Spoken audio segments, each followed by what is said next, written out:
मित्रांनो नमस्कार. तुमचं माझ्या युट्यूब चॅनलमध्ये स्वागत आहे. शिक्षक भरती बाबतीत आपल्याला सध्या एक मीडियमच्या बाबतीत संभ्रम निर्माण झालेला आहे. मराठी माध्यम आणि इंग्रजी माध्यम. तर हा जो संभ्रम निर्माण झालेला आहे हा कशामुळे झालेला आहे यावर आपल्याला आजच्या या व्हिडिओमध्ये चर्चा करायची आहे. बघा, नुकतंच एक महाराष्ट्र शासनाने जी आर काढलेला आहे आणि या जी आर वरनं असं दिसते की ज्या काही खाजगी म्हणजे काही सेल्फ फायनान्सच्या शाळा आहेत या शाळांमध्ये विद्यार्थी संख्यांचा ओढा सुद्धा जास्त आहे आणि त्या तुलनेत ज्या काही स्थानिक स्वराज्य संस्थांच्या शाळा आहेत त्याच्यामध्ये थोडस एक विद्यार्थी संख्या कमी झालेली आहे. बघा, एक लक्षात घ्या, या व्हिडिओची तुम्हाला थोडी पार्श्वभूमी सांगतो की आजच्या आपल्या व्हिडिओमध्ये आपल्याला हे बघायचं आहे की इंग्रजी माध्यमाच्या जागा किती येणार आहेत. म्हणजे असं ऐकण्यात आहे की ज्यांचं शिक्षण संपूर्ण इंग्रजी माध्यमात झालेलं आहे, ज्या शिक्षक उमेदवारांचं शिक्षण संपूर्ण इंग्रजी माध्यमामध्ये झालेलं आहे, संपूर्ण म्हणजे त्याच्यामध्ये व्यावसायिक शिक्षण आणि तुमचं हे शैक्षणिक पात्रता आणि व्यावसायिक शिक्षण हे ज्यांचं पूर्ण इंग्रजी माध्यमामध्ये झालेलं आहे त्यांच्यासाठी फार मोठी गुड न्यूज आहे. आता ही कशी गुड न्यूज आहे, तर ज्या काही केंद्र शाळा आहेत, बघा हे समजून घ्यायचं आहे आपल्याला, फार महत्वाचा हा विषय आहे की जिल्हा परिषदच्या एकूण शाळा किती आहेत, त्या एकूण शाळापैकी जिल्हा परिषदच्या केंद्र शाळा किती आहेत आणि त्या केंद्र शाळेमध्ये प्रत्येक केंद्र शाळेला एक इंग्रजी माध्यमाचा शिक्षक देणार आहे. मग आता या शिक्षक भरती 2022 मध्ये इंग्रजी माध्यमाचे शिक्षक किती लागतील यावर आज आपल्याला चर्चा करायची आहे. एक तो फिगर आपल्या समोर आलेला आहे, त्या फिगरवर आज आपल्याला चर्चा करायची आहे की ज्यांचं शिक्षण संपूर्ण इंग्रजी माध्यमात झालेलं आहे असे लोक इंग्रजी विषय शिकवण्यासाठी जिल्हा परिषद मध्ये किती लागणार आहेत त्यांची संख्या आपल्याला आज बघायची आहे, हे लक्षात घ्या. आणि ही संख्या मित्र आपल्याला जर बघायची असेल तर त्यासाठी आपल्याला थोडासा याचा स्टडी डिटेल्स करावा लागणार आहे. कारण सध्या फार मोठा वादंग निर्माण झालेला आहे याच्यावर. आंदोलन सुरू आहेत पुण्यामध्ये, हे जे शिक्षक उमेदवार आहेत यांचं असं म्हणणं आहे की या इंग्रजी माध्यमाच्या जी आर मुळे, जो 13 ऑक्टोबरचा जी आर आलेला आहे, या जी आर मुळे मराठी माध्यमांचे जे काही विद्यार्थी आहेत त्यांचं फार मोठं नुकसान होणार आहे. तर मग आपल्याला हे बघायचं आहे की एकूण पद जिल्हा परिषदमध्ये जे एकूण पद येतील त्याच्यापैकी किती जागा ह्या इंग्रजी विषयासाठी जाणार आहेत किंवा ज्यांचं शिक्षण संपूर्ण इंग्रजी माध्यमामध्ये झालेलं आहे त्यांना ह्या जागा या रिझर्व झालेल्या आहेत आणि त्या किती जागा त्यांच्यासाठी रिझर्व झालेल्या आहेत हे आपल्याला आजच्या आपल्या या व्हिडिओमध्ये बघायचं आहे. म्हणून मी आजच्या एक आपला जो व्हिडिओ आहे या व्हिडिओमध्ये एक सुरुवातीलाच इथं दिलं आहे की जिल्हा परिषदच्या केंद्र शाळांसाठी आता एक इंग्रजी शिक्षक.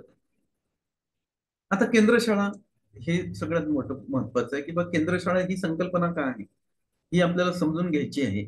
आणि त्याच्यानंतर मग आपण आकडेवारीकडे जाऊ की जिल्हा परिषदच्या एकूण शाळा किती आहेत, जिल्हा परिषदच्या एकूण केंद्र शाळा किती आहेत आणि जिल्हा परिषदच्या एकूण केंद्र शाळेमध्ये ज्यांचं शिक्षण संपूर्ण इंग्रजी माध्यमामध्ये झालेलं आहे असे शिक्षक उमेदवार किती लागणार आहेत, त्यांची संख्या काय आहे, हा माझा आजच्या या व्हिडिओचा मुख्य विषय आहे. म्हणजे याच्यावरून तुमच्या लक्षात येईल की खरोखरच मराठी माध्यमात ज्यांचं शिक्षण मराठी माध्यमामध्ये झालेलं आहे त्या शिक्षक उमेदवारांवर काही अन्याय होतो आहे का हे तुमच्या लक्षात या व्हिडिओवरून येणार आहे.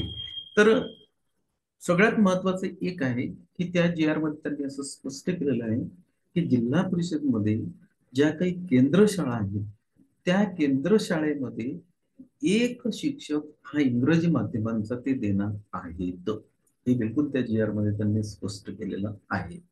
मग आता एका केंद्र शाळेमध्ये किती शाळा येतात हे सगळ्यात महत्वाचं आहे. जिल्हा परिषदची जर एक केंद्र शाळा घेतली आपण तर त्या केंद्र शाळेमध्ये किती जिल्हा परिषदच्या शाळा येतात हे सुद्धा आपल्याला बघायचं आहे. कारण किती जिल्हा परिषद शाळा येतात? तर समजा एका केंद्र शाळेमध्ये जर जिल्हा परिषदच्या 10 ते 12 शाळा येत असतील, तर मग हा इंग्रजी विषयाचा जो काही तिथे शिक्षक नियुक्त होणार आहे, यांचं वर्कलोड कसं राहणार आहे? म्हणजे कोणत्या दिवशी त्यांना कोणत्या शाळेवर जावं लागणार हे ठरवून दिलं जाणार. आणि त्या शाळेवर त्यांना तिथं जाऊन त्यांना इंग्रजी विषयाचं अध्यापन करावं लागणार आहे. आता याचं कारण काय? तर मी याच्या अगोदरच्या व्हिडिओमध्ये तुम्हाला सांगितलं की फार मोठा जो काही ओढा आहे हा का सेल्फ फायनान्सच्या शाळांकडे चाललेला आहे. त्यामुळे जिल्हा परिषदच्या शाळांमधील विद्यार्थी संख्या कमी होत आहे.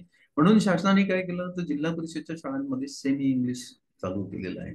मग आता हे सेमी इंग्लिश आणि सेमी इंग्लिशला येणाऱ्या विद्यार्थ्यांचा जो काही बेस आहे तो बेस पक्का व्हावा यासाठी त्यांनी प्रत्येक केंद्र शाळेला एक इंग्रजी ज्यांचं पूर्ण शिक्षण हे इंग्रजीमध्ये झालेलं आहे त्यांना पहिला प्रिफरन्स आहे. हे त्यांना गोल्डन चान्स आहे मित्र. किंवा ज्यांचं शैक्षणिक जे काही आहे शैक्षणिक पात्रता ही इंग्रजी माध्यमामध्ये आहे आणि त्यांचं डीटीएड मराठी माध्यमामध्ये आहे, त्यांना दुसरा प्रिफरन्स आहे. तिसरा प्रिफरन्स आहे की ज्यांचं 10वी पर्यंत किंवा 12वी पर्यंतचं इंग्रजी माध्यमात शिक्षण झालेलं आहे आणि व्यावसायिक हे मराठी माध्यमात झालेलं आहे. म्हणजे डीटीएड हे मराठी माध्यमात त्यांना तिसरा प्रिफरन्स आहे. आणि चौथा प्रिफरन्स कोणाला आहे तर ज्यांचं शैक्षणिक पात्रता हे मराठी माध्यमामध्ये आहे आणि व्यावसायिक पात्रता हे इंग्रजी माध्यमामध्ये आहे, त्यांना चौथा प्रिफरन्स त्यांनी दिलेला आहे. म्हणून मित्र हो, एक प्रकारचं रिझर्वेशनच मिळालेलं आहे. कोणाला मिळालं ते रिझर्वेशन तर ज्यांचं संपूर्ण शिक्षण हे इंग्रजी माध्यमात झालेलं आहे या लोकांना याच्यामध्ये पहिला प्रिफरन्स आहे. म्हणून ज्यांचं संपूर्ण शिक्षण जर इंग्रजी माध्यमातून झालं असेल तर त्या लोकांची बल्ले बल्ले आहे असं म्हणून आपण. कारण त्यांच्यासाठी ही फार मोठा हा जी आर जो आहे तो 13 ऑक्टोबर आलेला आहे. त्या जी आर मध्ये त्यांना म्हणजे एक गोल्डन चान्स मिळालेला आहे. मग आता आपल्याला काय करायचंय? आपल्याला आता ही जी चर्चा चालू आहे इंग्रजी माध्यम आणि मराठी माध्यम, तर याच्यामध्ये खरोखरच मराठी माध्यमामधून जे काही आपले शिक्षक उमेदवार आहेत ज्यांचं शैक्षणिक पात्रताही त्यांनी मराठी माध्यमामध्ये घेतली आणि व्यावसायिक पात्रताही त्यांनी मराठी माध्यमामध्ये घेतली, ते यांचं नुकसान होणार आहे का हे आपल्याला बघायचं आहे.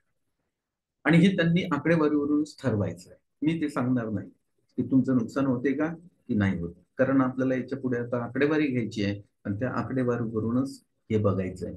मित्र हे पार्श्वभूमी झाली. कुठलाही व्हिडिओ जेव्हा आपण बनवतो ना तर त्याची पार्श्वभूमी सांगावी लागते. बरेचसे आपले मग कमेंट्स करतात सर मुख्य विषयावर तुम्ही लवकर येत नाहीये, तुम्ही हे बाकीच सांगता. मित्र जोपर्यंत आपल्याला त्याची प्रस्तावना कारण आपण शिक्षक पेशामध्ये येतो आणि शिक्षक पेशामध्ये काय माहितीये का प्रस्तावनेला फार महत्व आहे.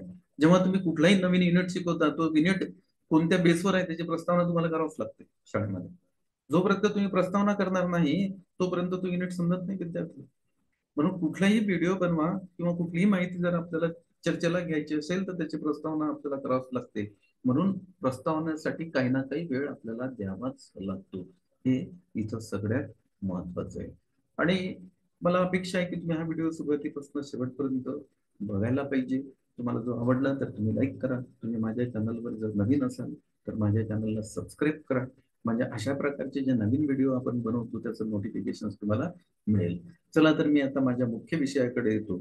जो विषय आता मुख्य आहे की जिल्हा परिषदच्या केंद्र शाळांसाठी आता एक इंग्रजी शिक्षक, इंग्रजी विषयाचा शिक्षक असं म्हणू आपण त्याला.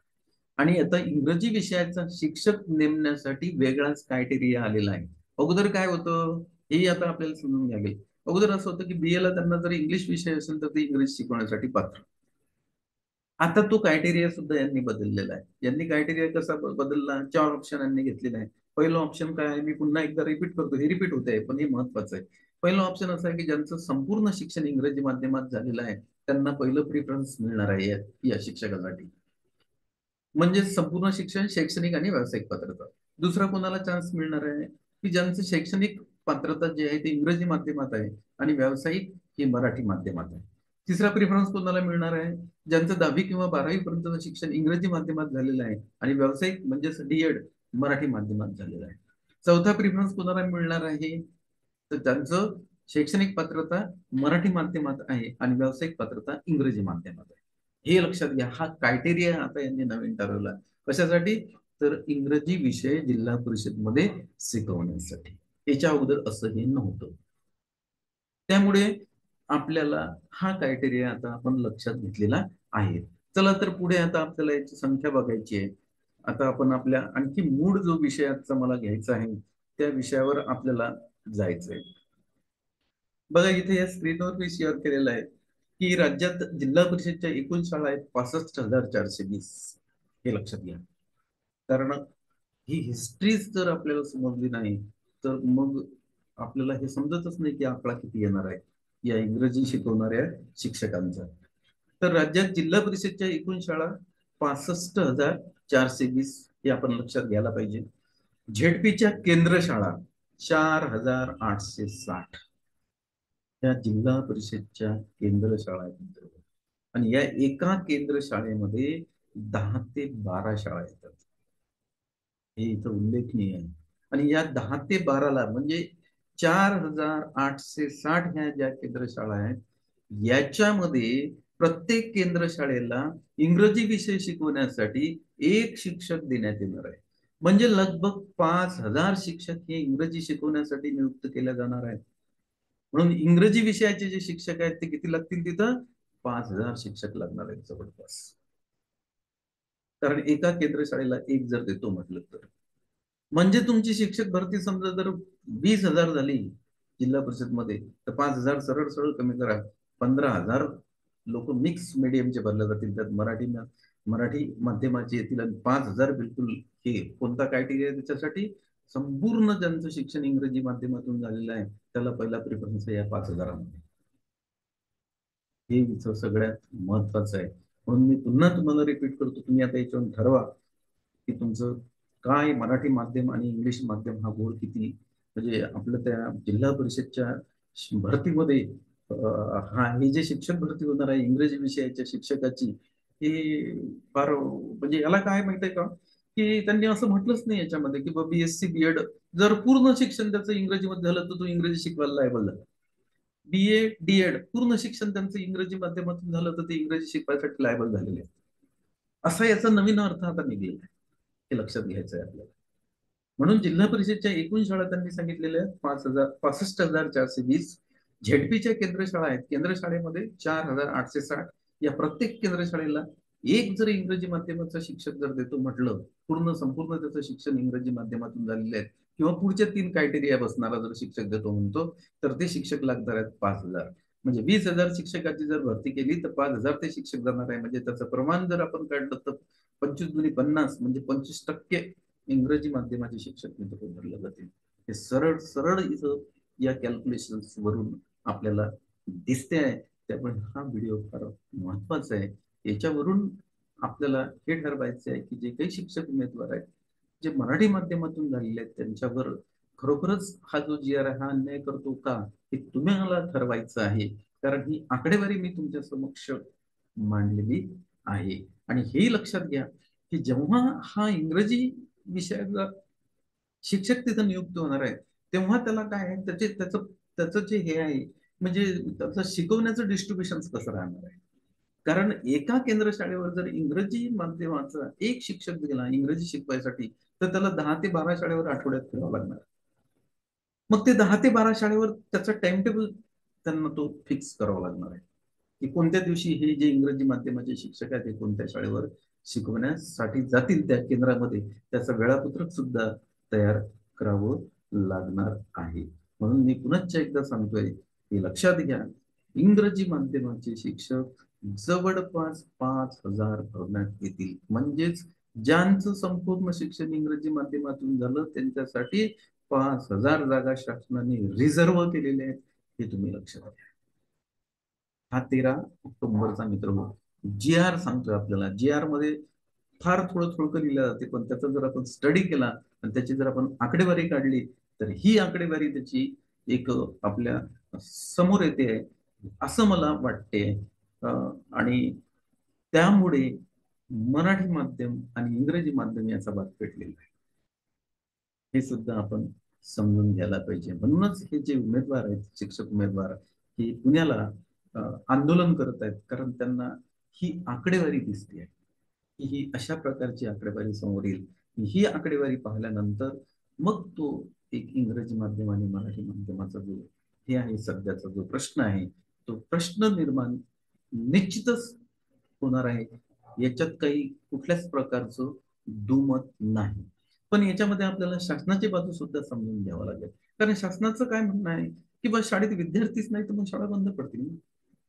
मग शाळेत जर विद्यार्थी आपल्याला समजा पाहिजेत असतील, आपले विद्यार्थी आपल्याला टिकवायचं असेल, तर आपल्याला स्पर्धेमध्ये उतरावंच लागणार.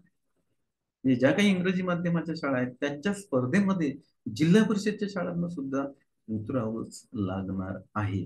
म्हणून तिथं सेमी इंग्लिश त्यांनी चालू केलेलं आहे. त्यामुळेच त्यांना संपूर्ण शिक्षण इंग्रजी माध्यमात झालेले शिक्षक उमेदवार आवश्यक आहेत.